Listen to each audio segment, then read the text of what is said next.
to WRUULP Savannah, Georgia, 107.5 FM, WRUU.org.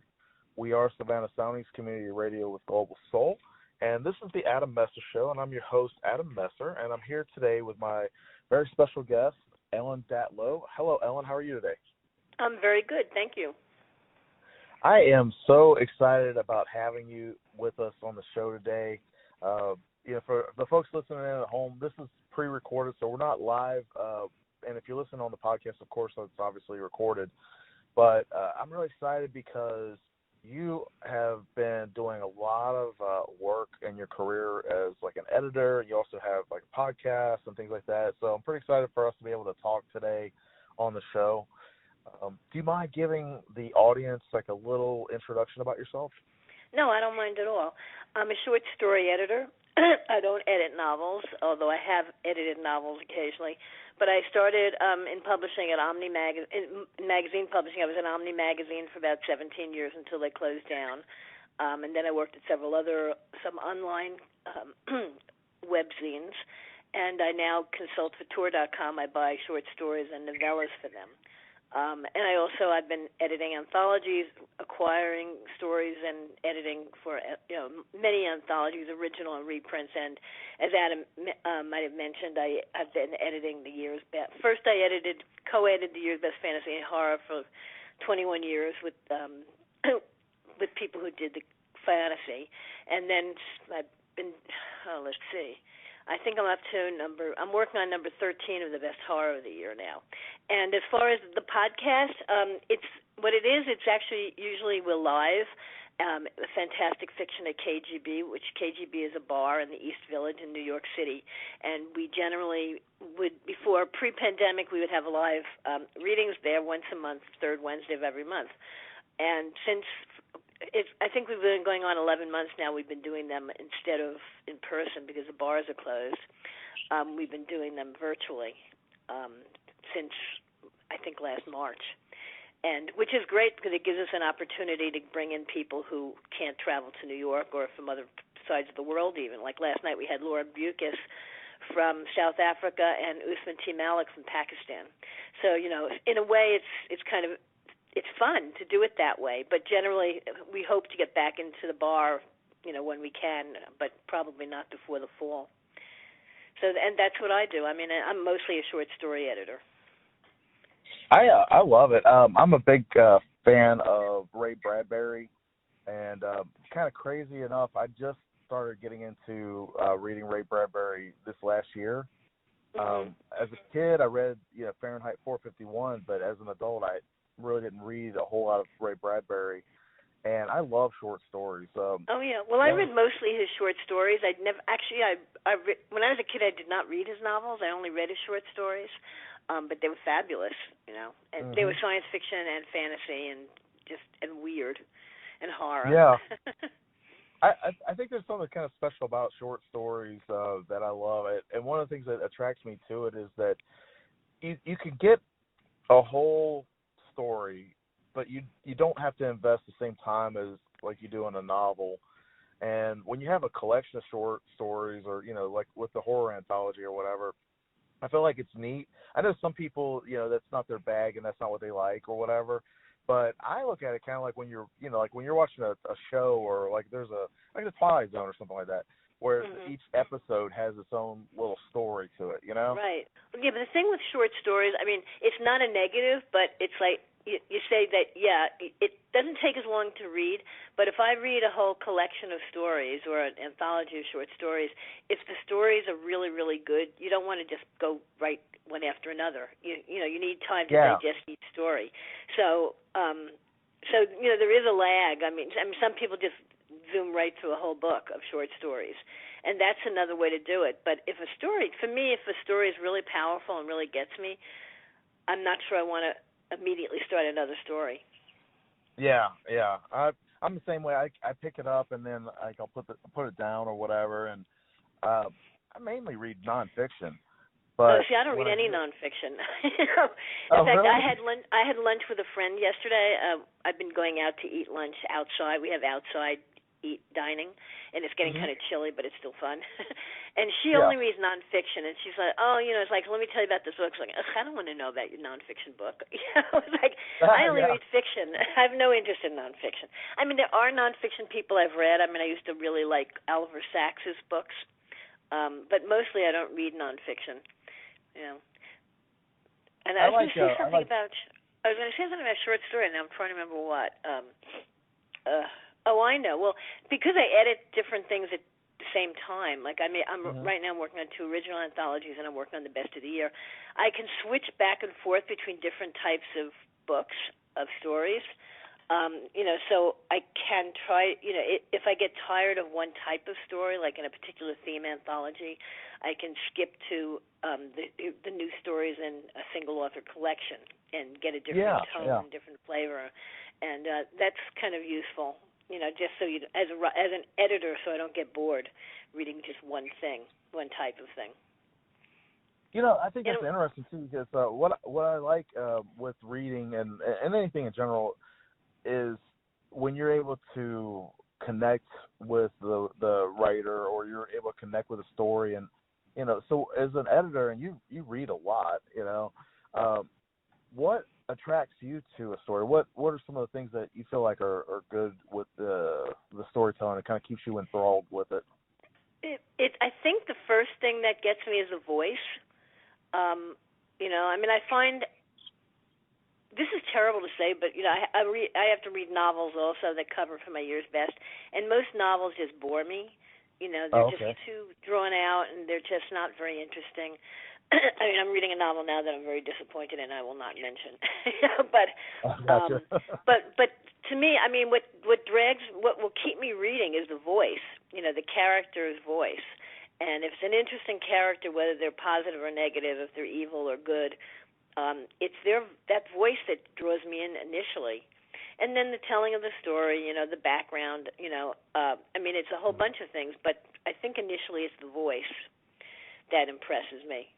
Either when I'm reading to buy, to acquire stories, or things that I'm rereading for reprint. I think that's the first thing that attracts me. If I hate the voice, it's going to be real hard for me to continue reading. Are you kind of? I do this, but are you kind of like this? Do you read when you want to check something out? Do you read the first couple of pages and see if it's going to be something? Like if you get past the cover and the blurb or whatever. How do you check out? How do you decide whether or not you want to read a story or not? Besides the compulsory work stuff. Well, I think what you mean is for my best of the year, which would be reprints, because that would be the way I would. That would be the only thing that I would. When I read for acquisition, they're new stories, and so they're manuscripts, and they're usually by people whose writing I like. I don't have open calls. It's not an open market for the original stuff, so I'll read the whole thing. But I can tell it's like, this is not for me, but I want to give it a fair reading, and I can do that because I'm not getting that many submissions. If I was getting, 100 submissions a week or something, I couldn't do that. I would just skip. But because I'm only getting a few submissions every few weeks, I can take the time to actually read the whole thing, whether I think it's going to work for me or not. As far as reprinting, as far as the year's best, I can tell right away. There are certain magazines that don't have much horror, okay? And if I'm not sure if something's going to be a horror story or not, I'll actually read the first page, see what's going on, and then skip to the end to see how it ends, because I can tell if it's horror, if it's going to end happily or unhappily. If people die or it's really a negative ending, then it's more likely it's going to be a horror story than if people go off and are happily ever after. So even though I may think the story is going to be great, I don't have time to read it because I'm looking for horror. So in that sense, I will skip to the end to see if it's just quickly see is it a happy ending or a nihilistic or depressing ending, negative ending. Yeah. So in that case, in that sense, for reading for the year's best, I'll do that, as I said. But that's really only for the magazine of fantasy and science fiction. They only do a little bit of horror. So and I know who the writer, if there's a writer there who I know usually writes horror or dark material, I'll read the whole thing. But if it's someone I'm not sure about, yes, I will read. They usually have a blurb a little blurb at the beginning, and I can tell if it's like, oh, here's another comedic thing in his series, and I won't read it because I know, oh, it's comedy, it's funny, it's not going to be horror. So yeah, I mean, there are different cues. I mean, because I only have limited time because I read so many hundreds of stories. I have to judge for the year's best, that I have to eliminate as much as I can as quickly as I can. Right, right. That was along the vein of what I was wondering. How do you decide on what you like to read for pleasure? Like outside. Who reads for pleasure? No, I'm kidding. I try to combine my work with my pleasure. I mean, I will only read novels that I think I'm going to enjoy. I will only read. I mean, because I don't have time for it otherwise. Right. And I try to only read novels that I think I can justify covering in my year's best. The only exception to that is William Gibson. I mean, his stuff is science fiction. It's not horror, and I love it. So that's my guilty pleasure, that I read his work on my, without knowing I'm not going to be covering it in the year's best. But I like crime books, really, really dark crime. So I may read a James Lee Burke novel, and they're usually dark enough. If I like them, I'll cover it in my year's best. So I try to combine, because I only have limited time. I try to combine my pleasure with my work, and that my work is my pleasure. Otherwise, why do it? Right. That's what I was wondering, because especially with the year's best. I mean, the year's best is like I'm paying to do it. I get paid so little to do that book that it's like I'm doing it for less than free. And so if I'm not enjoying it, what's the point? Yeah. That's what I joke around with my friends. Because I'm not a well-known author or anything like that, but I always joke around with my friends that it's the most amount of work for the least amount of pay I've ever done in my life. Yeah. But that's why you have to enjoy it, or why bother? If you're not enjoying what you're doing and you're getting paid crappily, don't do it. On the other hand, if you love what you're doing and you're being paid crappily, keep doing it, but do something else to make money. Oh yeah. I think most of my friends, we work day jobs, and we write on our free time and all. And like I'm a new writer. I only started doing fiction the last couple of years and all. So, but I thought it was interesting too, because how I came across you was, I'm a member of the Horror Writers Association. You're a member as well, and I saw your call out for the Horror of the Year, submissions or whatever. And I thought it'd be kind of neat, because as a newer publisher, I just I was like, well, I sent you the link to the blurb page, and then you're like, yeah, send it over or whatever. And so I thought it was kind of neat, because for me, I like connecting with readers. I like to try to connect with the readers, and then I did a little more research and found a little more out about you, and I thought, this would be cool. I like what you do, and that's why I wanted to reach out to you and have you on the radio show. Well, thank you.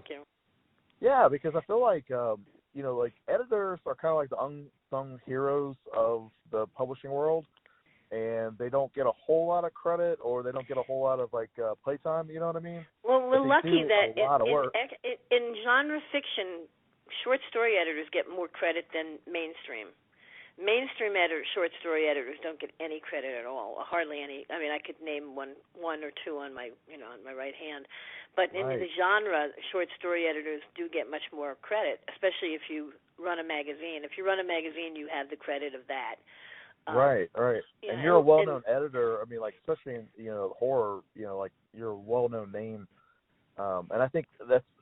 I felt one of the reasons why I want to bring this up is because I feel like the editing, there's a lot of heavy lifting, or there's a lot of work that goes into editing, and some of my friends, they love editing, and some of my friends, they don't like to edit. Right. Well, I love editing. I mean, to me, the joy is working with the author. I mean, I have a writer who I've worked with over years, who actually started writing way before I got into magazine publishing, and he said it's changed so much. He said that, I mean, I was really surprised, and I have a hard time believing him. He says that most editors don't work with the authors, do not ask for rewrites because they don't want to bother, because there's always more stories out there, and I just find that astounding. I mean, he said I'm one of the few, I really have a hard time. I mean, I have friends who are editors, and I believe they edit, but, I can't I don't know for sure. I mean, we don't talk about that very much. About oh yeah, I worked on that story with this guy a lot. But he thinks that most editors don't edit anymore, or maybe never did in short fiction. So I don't know. But to me, it's important. I mean, before I buy a story, I will read it twice. The first time I'll say, oh, I really like this, I want to take it. I'll reread it and take notes as I reread it, and give those notes to the author and ask them for major revisions or minor revisions, depending if I'm interested in the story. If I'm not interested in the story in the first place, I'm not going to ask for revisions. But they'll do a minor kind of edit with me. But that's not the final line edit. I mean, what I do is once I buy a story, about a month or two before I hand the story into production for either Tor.com, the website, or for my anthologies, I will do a very thorough line edit of each story and find so much more that I missed, and the author missed. And that doesn't preclude getting a copy edit when the book is in production or the story is in production. But, I love that. I mean, that's part of the joy of editing, working with the author and making their story as coherent and as brilliant as it can be. I think that's a good point. I need to do the station ID real quick. Everybody, you're tuning in today to WRUULP Savannah, Georgia, 107.5 FM, WRU.org. We are Savannah Soundings Community Radio with Global Soul, and this is the Adam Messer Show. I'm your host, Adam Messer, with my special guest, Ellen Datlow. I totally agree with you. I think it's it's a partnership, really, and I'm new to. Well, I wouldn't go that far. I mean, it is. I mean, I'm not the co-writer. I mean, so it's not, in that sense, it's not a partnership. But I am not working against the writer. I'm working with the writer. And as an editor has two jobs usually. You're working with the writer, but you're also working with whoever your boss is. So you're in the middle there. You're the mediator, depending on what kind of job you have. I mean, now when I actually worked at OMNI Magazine or Sci-Fi.com, I didn't have to. I mostly was independent, and Omni at certain times I had to answer to my higher ups and argue with them about stuff, but not that often. But in every other job I've been lucky that I can do what I want. That means I can buy what I want as far as short fiction. So, but for a book publisher, for example, you're definitely the liaison between the creative and the business side, and that's more so in book publishing. If you're an editor at a book publisher. But a short story editor has a lot more freedom, actually, I think. Generally, I mean, you usually don't have to answer. It's like, well, this is why I bought this story. It was like, yes, I'm buying that story. It depends on how much independence you have. I can't remember what the point was, but, I know, the partnership. And it's like, I don't know if I would call it a partnership, but I definitely, it's definitely important to work with the author. Yeah, I understand your points. I like to think of it as a partnership because you're working with the author to try to bring the best story to the reader. And absolutely. So I understand your points, what you're talking about, because, it is, you're not a co-writer, like you said, and the point is not. I mean, there are writers who are editors or editors who are writers, and that's a whole different thing. And I think those people have to be really careful they don't impose a voice on the writer. Yeah. That's actually a good point with that, because you're talking about with the story, it's the character's voice, and I think you just made a really good point.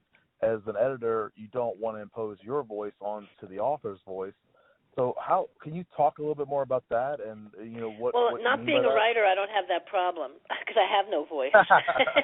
Yeah. But I have come across. I mean, when I was at Omni. There was a writer who had submitted a story, and I liked the story, but I had heard that the writer was quote unquote difficult to work with, and I kind of asked what that meant, and I can't remember if I told the author that or the agent, and probably the author, and the author said, "Oh, that's because so and so wanted to rewrite my story, because that other editor was a writer." It's like, it's like, so yeah, that's. There have been some excellent writer/editors, and there have been terrible writer/editors. But you cannot impose your will on the writer. I mean, it's their story. You know, if you want to write the story or rewrite it, then it's your story. It's something else. So you have to, you know, that's a whole different thing. Yeah, I mean, as an editor, I think the best thing you can do is ask questions. That's how I usually approach my editing of a story. If I have questions, it's like, what's going on here? I don't understand this. This is unclear. Can you clarify this? You tell me what's going on. Like I just bought a story for an anthology from a writer who I've worked with a lot. And I wasn't sure about something that was going on. I said, okay, this is what I think is going on. Is that what is going on? And he said, yeah, this is, and he explained this, blah, blah, blah. I said, okay, all right, I could deal with that. But sometimes it's not on the page, and you have to get the writer to put it on the page, or put more of it on the page. It totally depends on the story. You know, I mean, you don't want something so obscure that no one understands what's going on. On the other hand, you don't mind a little bit of mystery if it works, if the story works on its own. I think that's a great point. So, talking about, do you mind if we talk a little bit more about your show that you do with Matt Kressel? Sure. Yeah, sure. Yeah. It started. Well, it started in the late '90s. I mean, Alice K. Turner, who used to be the Playboy fiction editor, and Terry Bisson, who's a writer, they put together this.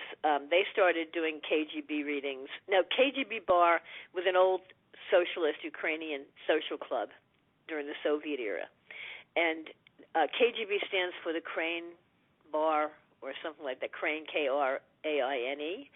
And it's like 2 floors. It's a total 3 floors. It's a total fire trap. Stairs, no way to get there. It is, but it's a great old building, and they have a theater downstairs, the Crane Theater, and they have upstairs. They have something kind of like a speakeasy, and our floor is the bar. And there's no elevator or anything like that. But anyway, they started it, and initially Alice would bring in mainstream writers, and Terry would bring in speculative fiction writers, and they were trying to just show that everyone kind of used the same basics in a way, that they were like plowing the same field, because some of the mainstream writers had surreal aspects or fantasy aspects in their work. So it started that way. And then Alice left Playboy, so she didn't want to do it anymore. And I guess I came in at that point and did the show with Terry Bisson for a few years. And we'd have 2 writers. We'd try to get one writer who's a big name and one who's not a big name. Each writer would read like 20 minutes, and we'd have a break in between. So I did it for a long time with Terry. Then Terry moved to California, and Gavin Grant took it over with me. Gavin Grant and Kelly Link lived in Brooklyn, but then they moved to Massachusetts. And for the first several months, Gavin commuted, which is like 2 or 3 hours, to actually host the show, which was once a month. And then he eventually got tired of that, and that's when I brought in Matt Kressel. So that's basically it. We have two readers. We try to have one who's a relatively big name and one who's not necessarily a big name, and who actually we think whose writing will go together. I mean, we've been really lucky because usually, we don't always know what the writing is like. We don't always use people whose work we're familiar with, but generally we haven't had too many total mismatches. And basically, and then once the pandemic started and the bar closed, we decided to try to do a virtual thing. And we do it through an app called StreamYard, and it goes on YouTube simultaneously. And it's been really useful. I was trying to think that we may try to do that when we go back in person. We may try to run it as a podcast simultaneously, maybe. Or not as a podcast, whatever. Cool. Recording it, Cool. Yeah, we'll see. I noticed, it's kind of a strange, positive outcome, but I noticed with like all these events and conventions and things like that had to be canceled. People still wanted to be able to connect with other folks. Well, yes, you want to connect with you, and this way we're actually can get. I mean, we mostly had locals come and listen in last night, but usually we had people from all over the world coming in. There might have been. I'm not sure. There might have been a few Pakistani friends of Usman, except it was 4 a.m. in the morning, so I'm not sure. They sounded like they knew him, and their name sounded Pakistani. But as they said, it was 4 a.m. in the morning, 5 a.m. So I don't know if they were from Pakistan or not. Sorry. Oh, you're okay. You all right? Yep. I've had like a little dry throat. I had to get a cough drop earlier. I don't know, with the weather change and all, it's just been like up and down. And oh, well, I have allergies, so I'm always, and I have slight asthma, and my asthma, it shows up as coughing, which I had no idea was a symptom. So I have an inhaler I use every morning, but I still have a little bit of a cough.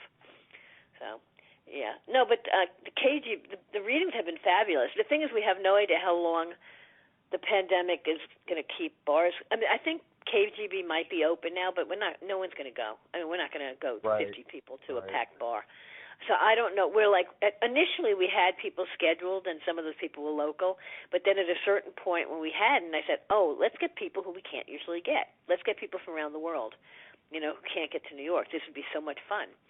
So, now we're currently scheduling June. I don't think we'll be back at the bar until at least August, if not later.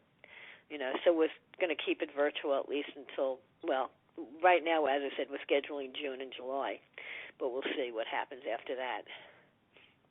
Yeah, I host some local events here in Savannah as well, and I host this one. It's called Books and Brews Savannah, where local authors get together and we raise funds for the Ronald McDonald House here.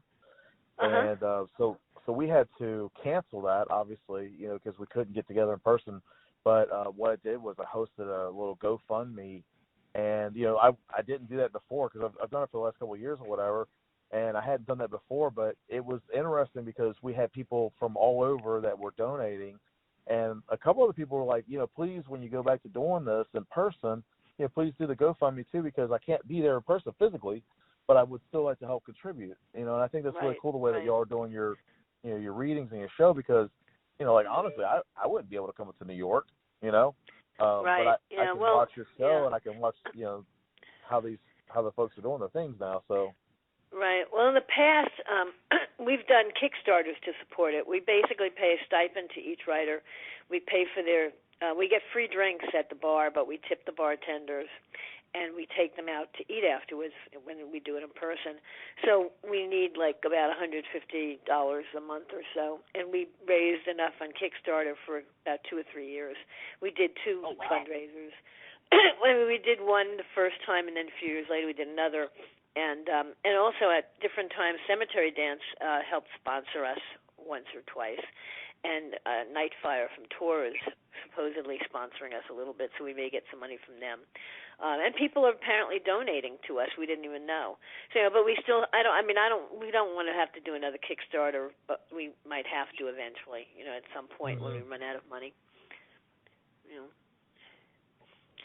Yeah, I just think it's neat how this situation is kind of, the creative people find new ways to do things, and I know like the online thing's been around for a while, but in the last year or so, I've seen a lot of people, do things virtually that, just to try to stay connected, and I feel like that's one of the things that we're doing these events and all, and, being able to go up and talk to somebody. I mean, like if you can't go see them in person, I feel like this is like the next best thing, Yeah. Well, I've been meeting my friends. I mean, on video chatting, and that's helpful a lot.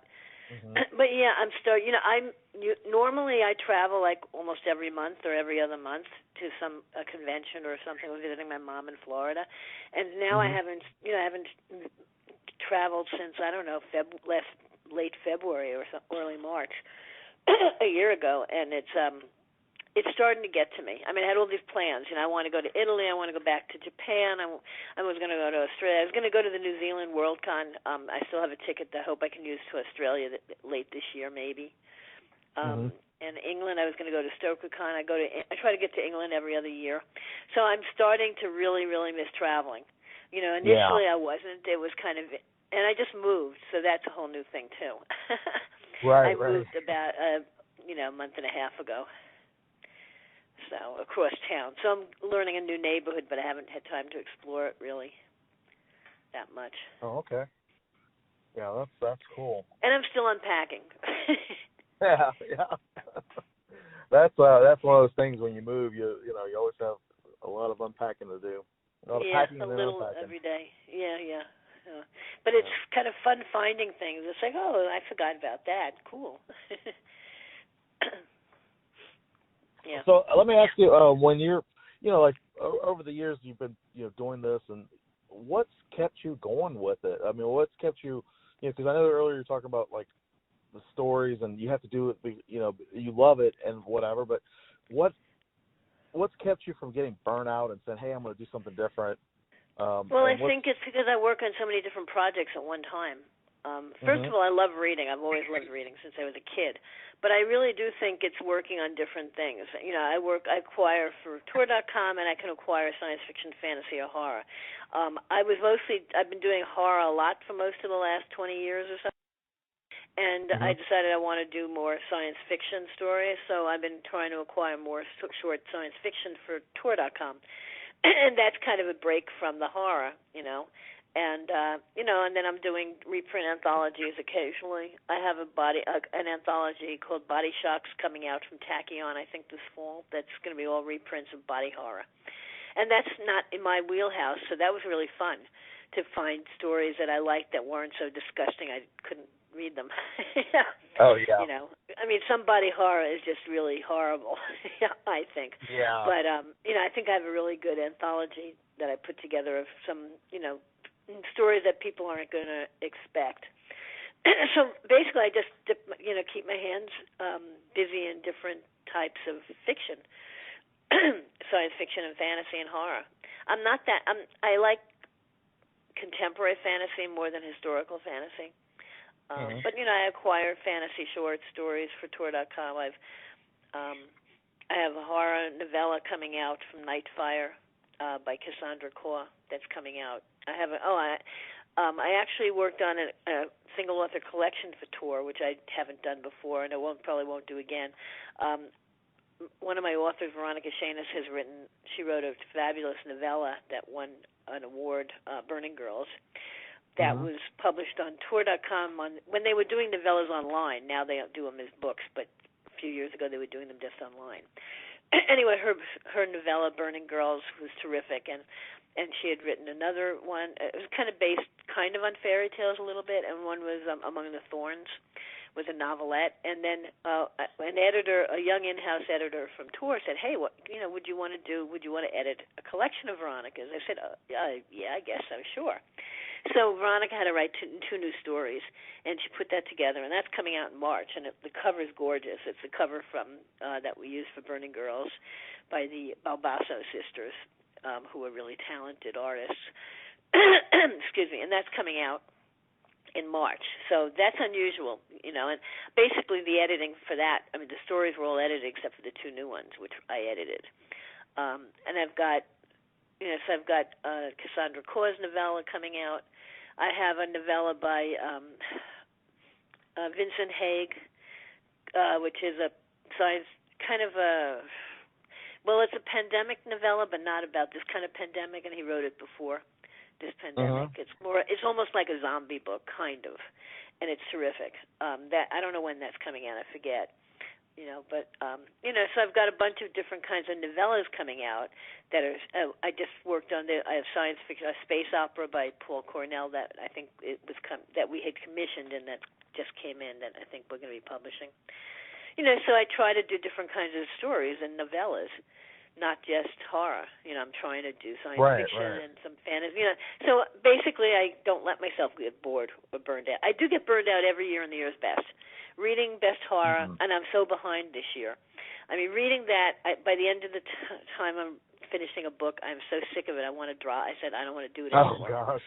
And I'm really behind on this year's. I mean, I say that every year, but it's really bad this year because I think, for a few months I did nothing. So I'm trying to catch up on that reading. Well, that's understandable. I mean, that honestly, Ellen, that is very understandable because it is, but I still have a schedule. Yeah. I mean, yes, it's understandable. That doesn't, but the book has to come out. Right. And last year, number 12 came out late. It was supposed to come out in the spring. It came out in the fall. And I don't even know when the next one's scheduled, but I know it's due in like a month, so I've got to read fast. Yeah, that's actually a good question because with deadlines, right? You have like you said, it's understandable, but you still have to get the work done. So how do you push through when you get kind of behind the eight ball there? Well, for some reason, whenever I do anthologies, when I do more than one a year, I try to stagger them, and I still always do the same time, no matter how I try to stagger them.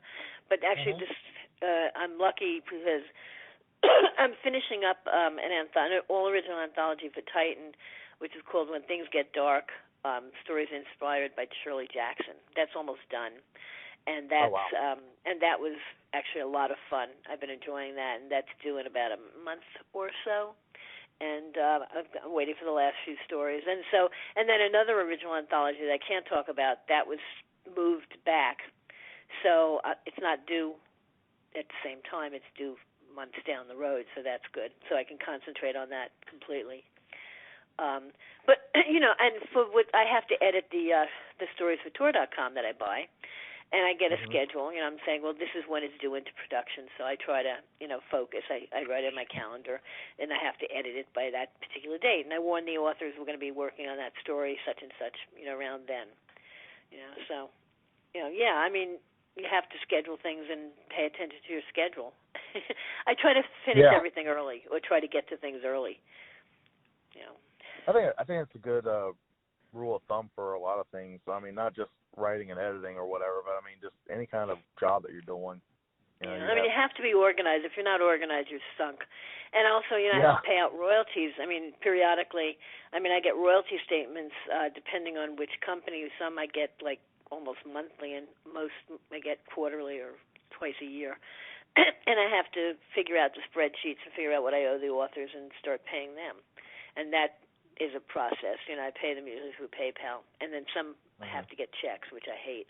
If the agents want checks, some writers don't use PayPal. A couple of writers don't use anything, and it's like, well, how am I supposed to pay you? Right. And I mean, I have two foreign writers who what I do is I send the money to someone else in that country, and they'll somehow get them the money. That's not my problem anymore. It's like, yes. It's like, oh, give it away. I said, I can't. It's got to go out of my account. You don't understand. My accounting, I just can't give it away. Right, you have to take it. You have to take payment. I don't care what you do with it, but don't tell me to donate it. I mean, they don't understand it's a business, too. It's like, yes, it's the accounting. Yeah, I mean, that is a big part of it. A lot of some of the creative people I've worked with, they understand that it's a business, and some people don't. They look at it like, it's just, this is what I like to do as a hobby or creative or whatever. And well, that's fine if they want to do it as a hobby, but then they still should. There's still an amount of professionalism, even if it's a hobby. Yeah. And there's certain things you need to do or need to have done. So I mean, I have to do spreadsheets, and at the end of the year, I have to, do my accounting for my tax guy and figure out what I paid everybody. I have to do 1099s for usually I have to do a lot more. For anyone who American who earns $600 or more, I have to do a 1099. And I started doing it this year, and they're due at the end of January. The first time I had to do them, I thought they would do, in April, like everything else. And I found out they would do January 31st. I said, what? So I was late. Oh, my God. I just had no idea. But and usually I have a lot of payments to forms to fill out. This year I only have two. I got the forms. I started filling them out. I couldn't figure out what I was supposed to put the money down as. And it turned out they created a new form just for what's called miscellaneous, not 1099 miscellaneous, non-employee compensation. That's what it used to be on the 1099. But now it's a 1099 NEC, non-employee. And I had no idea, so I'm waiting for the new forms, and I better get them in the next week because I have to get them out, as I said, by the end of the month. Oh, no. So, yeah. So hopefully I'll get the government's usually good at sending out the forms, so hopefully I'll get them in a week or this week. Can you talk to me about when you first started getting into editing? Can you talk about like your first job as an editor? And well, my first job, I worked in book publishing for about 3 or 4 years in mainstream book publishing. My first job in publishing was at Little Brown and Company, the New York office, as sales secretary. I had no idea about magazines. I mean, I knew there were science fiction magazines, I guess, but I didn't really know much about them. I didn't read them, and I was interested in science fiction, but I didn't want. But at that time, most of the books being published were originally serialized in magazines. I discovered, which I hadn't known, which means they would have been edited already. So it's like, well, I want to be an editor. I don't want to just buy this stuff. I want to work on it. But anyway, my first job was at Little Brown, and then I was an editorial assistant for different companies for a few years. And I basically got nowhere very slowly. I was at Cold Okay. No, it's really true. I mean, it was like there was really an old boys network and very Ivy League. Yeah, it was really classist. It was horribly classist. I mean, I worked at Holt for the editor-in-chief for 3 years and got nowhere. And someone else who was a Yaley was able to get a lot more to get done. So it wasn't until finally after being in book publishing for several years, my first magazine job was at OMNI. And that was in 1979 or so.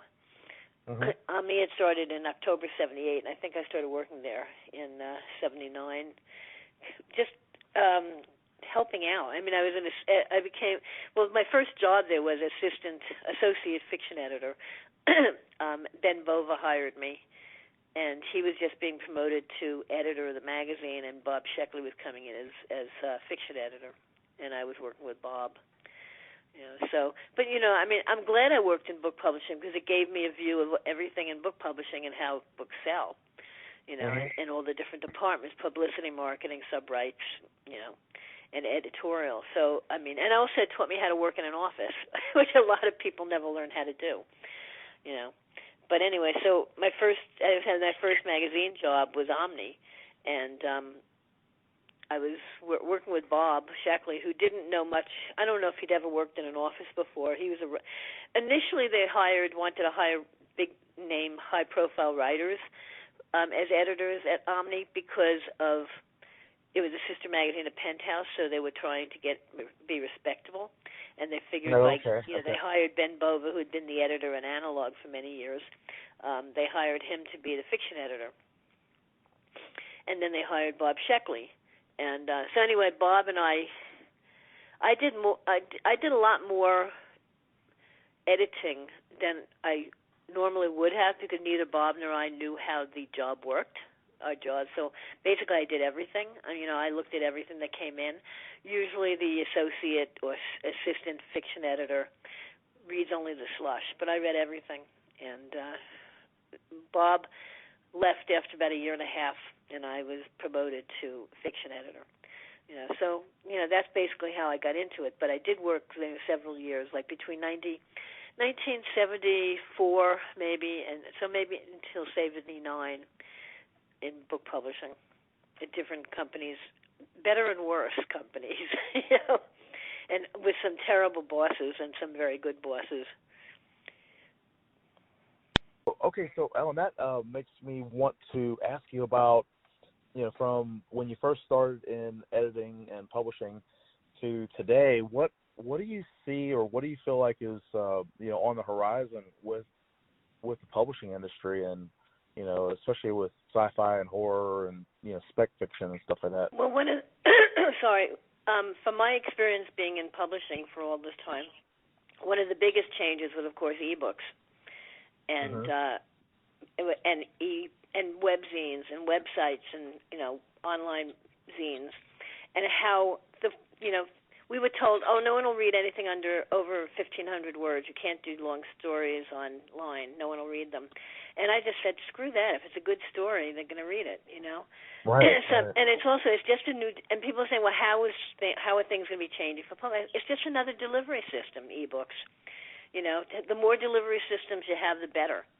So, that to me has been a major change, one major change over the years I've been in publishing. And the other, more recent, in the last 10 years, two things, more works in translation. Jeff Vandermeer and Lavi Tidar and I think a few other people created like a website for science fiction, speculative fiction, and translation.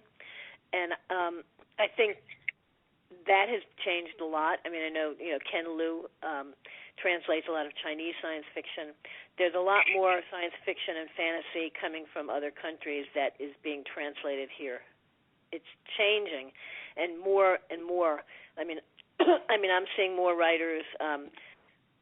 Well, first of all, there are more writers from different continents. I mean, there are more Asian writers right now.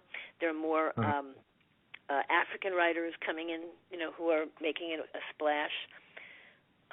First, it was, when I was editing, starting to edit the Best of the Year, I was using more British, Canadian, Australian writers, and that was the first thing coming in.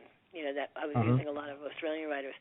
And then it became more writers in translation, or not even translation, but people who were from different cultures. I mean, like British Indian writers. There are a lot of Malaysian writers now who are writing really good material in English. Usman T. Malik is Pakistani-American, and he just published his first collection in Pakistan in English. And, oh, wow. Yeah, and it's coming out officially February 2nd, I think, and it's getting a lot of attention. So, I mean, this is really, he's self-publishing it, and that's really, I'm glad he's doing that, but he's getting a lot of attention. So this is happening. More and more different voices are being heard in the speculative fiction, and I'm including horror in that, in the fantastic, the literature, the fantastic and the grotesque, shall we say. And so that's what's changed a lot, but the first thing was the ebook thing, and now the second thing is the other voices, different voices from other countries and other cultures, and I think this is really important, and it's a burgeoning area that you cannot not pay attention to, and I think it's a good thing. I agree with you. I feel like it's exciting. I mean, I know a lot of people feel like, oh, there's so many writers out there. There's so many, people trying to self-publish, and I feel like, because I'm a newer writer, I just started self-publishing in 2018, and I feel like this is a great time. I mean, like when I was a kid, reading books, I didn't have any aspiration or dream to write books, but looking back, I couldn't imagine. I always thought it would be so cool, to write and publish, and these resources weren't available, 20 years ago, without self-publishing and stuff like that. And so I feel like there's a lot of opportunities out there for folks, especially when they have a good story. Like when you're talking about the gentleman where he's self-publishing and it's getting a lot of traction or whatever. I feel like that it's almost like the gate. Like when you were talking about your early career, you had a lot of gatekeepers, not letting you advance or whatever. And a lot of the gatekeeping is going away. Well, I have mixed feelings about that. I mean, I am not for self-publishing. I'm not. I mean, unless you're already established. That's a whole different situation. I mean, Usman has won awards. Usman has been he has already made his name in the field, writing and publishing with traditional publishers, in short fiction and novellas. If he was just doing it, if he came out of nowhere and just started self-publishing, he probably wouldn't sell more than 2 copies.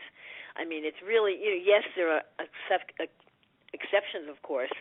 I did a Launchpad. I took Launchpad, which was a writing workshop about astronomy for non-scientists, and one of the writers who was there self-published, and he was showing us his figures. He did really, really well. There's no reason. We don't know why, and he doesn't know why. I mean, he was unknown, but his books are doing really well, self-publishing, and that's great. But by and large, unless you have a following to begin with, self-publishing is not the way to go if you want an audience. I mean, there's nothing inherently wrong with it except you have to do everything yourself. The whole idea of going to a publisher is they do the legwork. They send out the review copies. They copy edit. They copy edit. They hopefully line edit. They give you good art. They do a design. There's a reason people go to traditional publishing. It's because it's set up to publish. Right. So right. I mean, the problem with self-publishing, a lot of self-publishing, is people don't get editors. They have no editors. They don't use editors, and their stuff is terrible. I mean, that's the downside of not having gatekeepers. That anyone, yes, years ago, it's like everyone could create their own magazine, desktop publishing.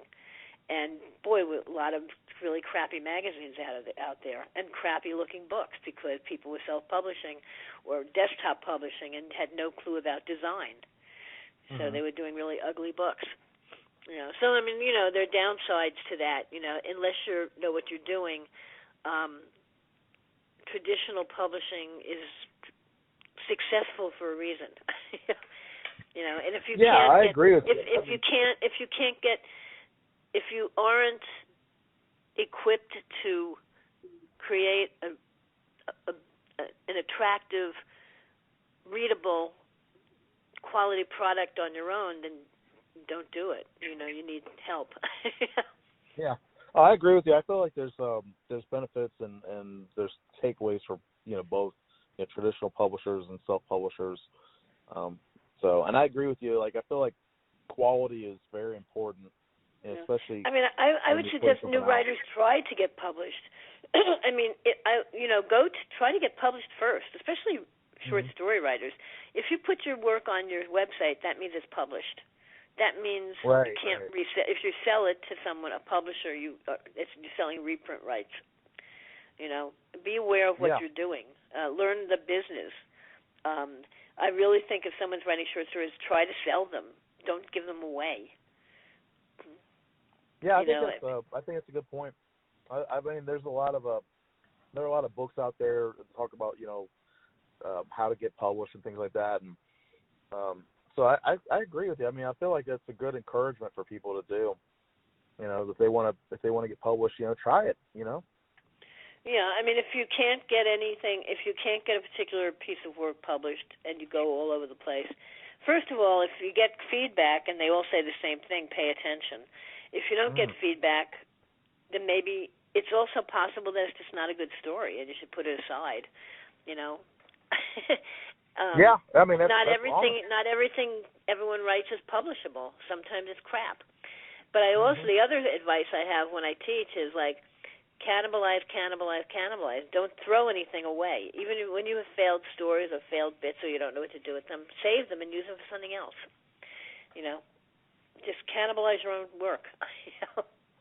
That's a great piece of advice, actually. I mean, I think that's a really, because sometimes people put a lot of time and effort into something, and then when it doesn't turn out, fails, but it doesn't mean you can't use a piece of it to something else. Right, or use it like to catapult with something else. I mean, who knows? Well, Ellen, I really appreciate you being on the show today. I just have enjoyed talking with you. And where is a good place that people can check out your work? The easiest place to check it out? Just plug my name into Google and you'll find all my anthologies, I'm sure. And also, I mean, on tour.com, if you just want to, I mean, there are great stories on the website. If you just want to find stories I edited, they are separated out. You could go to the website and look for, I assume, I think if you put on my name, plug my name into the website, you'll see the things I published, that I acquired, rather. Oh, that's awesome. Yeah. And what I'll do, too, with the podcast is I'll put a link to the to your KGB podcast. Okay, as well. Sure. Well, the website, the KGB website. Is it? I think I've just messed it up. I was thinking of when you said it was an old Soviet hangout. So, it was. Well, Ukrainian. Yeah. I was thinking KGB. But, thank you so much, Ellen, for being on the show today. And you're welcome. Oh, yeah, actually, wait a minute. I'm just looking on tour.com. When you go to the fiction area, you have options as to, under the newest fiction, the author, the title, the editor. And if you put my name in as editor, you can find everything I edited that's over wonderful. the years. That's awesome. Yeah. Awesome. Yeah. So. All right, thanks, Ellen. Well, I hope you have a great day, and I appreciate your time. Thank you. All right, bye-bye. It's a pleasure. Great. Thank you. Bye-bye.